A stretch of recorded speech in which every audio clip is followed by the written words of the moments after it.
Ahoy! So I recently made a video in regards to why I'm leaving Australia, and I have to say I've had so much great support on, well, the decision that I'm making, as well as just a lot of friendly advice. So I would like to thank you all for that. But just going on with the theme of moving to another country, I thought I would talk about the different visas that you can apply for when moving to the UK, and also the visa that I chose. It's going to be a little bit of a different video, so if you came here for car stuff, that's okay, I'll see you next time. But there was a lot of unknowns when I was applying, so maybe I can help answer some of your questions. So in regards to moving to the UK, there's quite a few different options and ways that it can unfold.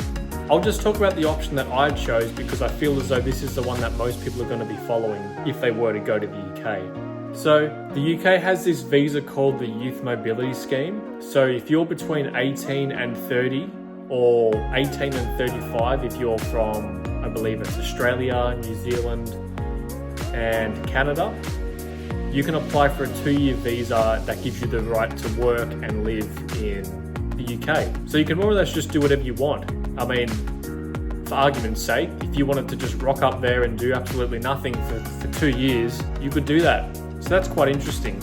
All right, I've just come outside. Don't mind the background noise. I live pretty close to a gun range. Well, not for much longer. So yeah, the Youth Mobility Scheme, it's actually a really good scheme from the UK government because it's got a very low barrier to entry. You don't need a job sponsorship, and I'll get onto that in a little bit. So yeah, you can just apply for the visa as long as you don't have a criminal record, and yeah, I mean, you should be fine. The problem is that you need to demonstrate that you have $5,000 in your bank account, Australian dollars, and it's also pretty expensive. So the 2-year visa all up cost me about $3,800. To be fair, this isn't really much worse than if you were to do a working holiday visa in Australia or Canada.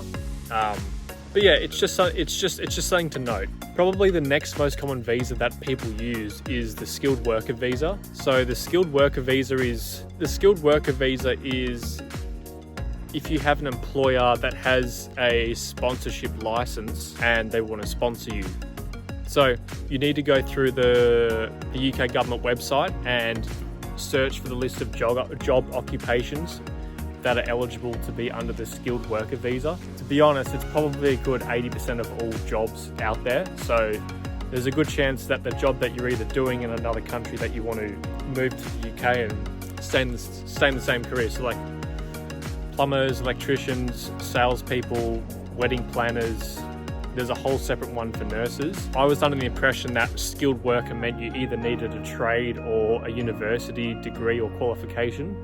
But that's simply just not the case. So the skilled worker visa is the one that a lot of people switch to because it's generally quite difficult to get a UK employer to sponsor you when you aren't in the UK, in the sense that they have to take a risk and employ you. Well, if they want to employ you, you'll then have to move overseas, hope that you enjoy the UK, and also hope that you're a good match for the job after they've sponsored you. And so them sponsoring you does cost quite a bit of money. It also does cost quite a bit of money for the business to hold the certificate of sponsorship license.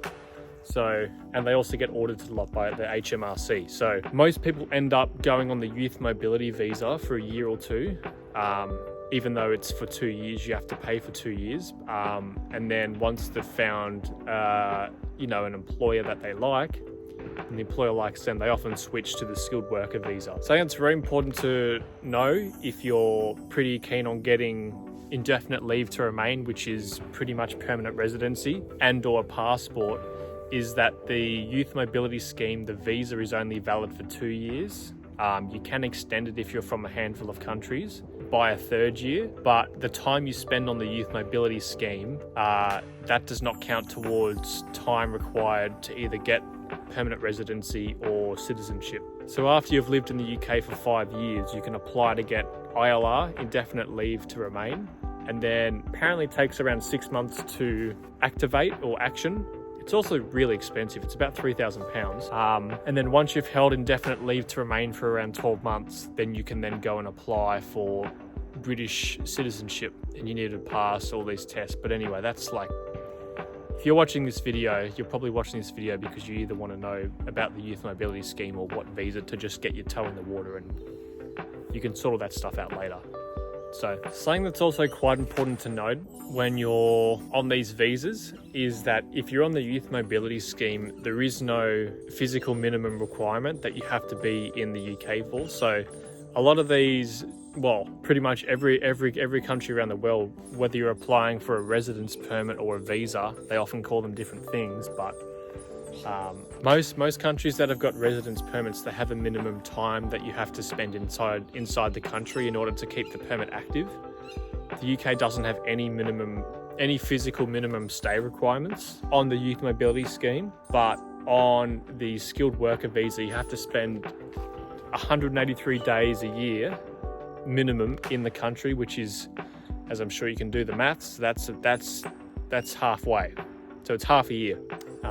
So yeah, and then also if you do want to apply and get indefinite leave to remain, there's a whole nother list of requirements that you have to abide by in regards to minimum stay requirements within the last 5 years. But anyway, just plan to spend at least 6 months a year there, for at least 6 months a year whilst you're there, and then the last year only leave the UK for 3 months. But anyway, so yeah, so the main two ways that people come to the UK is either on one of these two visas. I have to say, in regards to the processing times that it took for me, they said it was going to take between 3 and 4 weeks for my visa, well, to go to the visa processing centre here in Sydney and to then hand my passport whilst they place the entry clearance on and do all the paperwork and everything. And anyway, it took about 5 days, which was just ridiculous. So yeah, so I leave on May 25th. I'm flying over to the UK. It's in about 2.5 weeks. So that's pretty crazy, leaving in 2.5 weeks. It'll be great. I'll just have to get my feet in the water and see what happens. And then there's just other problems that I'll have when you move country, like you've got no credit history, you've got no renting history, and a lot of the references that you have are not from that country. So getting a rental is going to be a bit of a struggle. What's probably going to be easier and also cheaper is that I rent out a room in someone's house. And yeah, and then in terms of jobs, it's a bit of a funny one because a lot of the jobs that I really want are actually quite hard to get. So yeah, I'm going to need a job to at least pay my bills. So I might try and get a job in a bar or like a pub, pouring beers or something, and hopefully I can pay my bills. In the meantime, I try and get the job that I want, or I could just go ham on this YouTube business. Oh, very, very important announcement.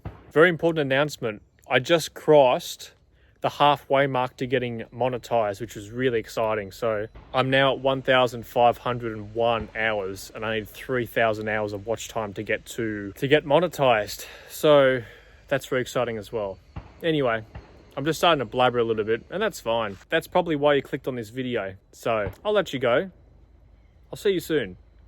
Hope you enjoyed the video. Au revoir. Au revoir. Bon voyage. Spokojnej noche.